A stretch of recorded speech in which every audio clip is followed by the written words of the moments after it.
In this tutorial, we'll show you how to lock and unlock the control panel to keep your Signature Series hot tub settings secure. Start by tapping the screen to wake up the display. Press the 1 and 2 icons to enter the main menu.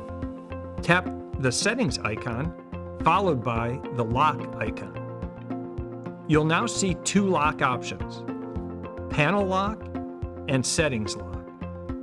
Panel Lock will lock all functionality of the hot tub. Settings Lock will only lock some features, like adjusting settings, but still allows you to turn on the jets.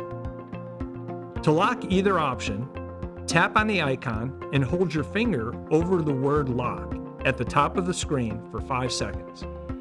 A small lock icon will now display in the upper right corner of the screen. To unlock, simply tap the same icon and hold your finger over the word Lock again for 5 seconds.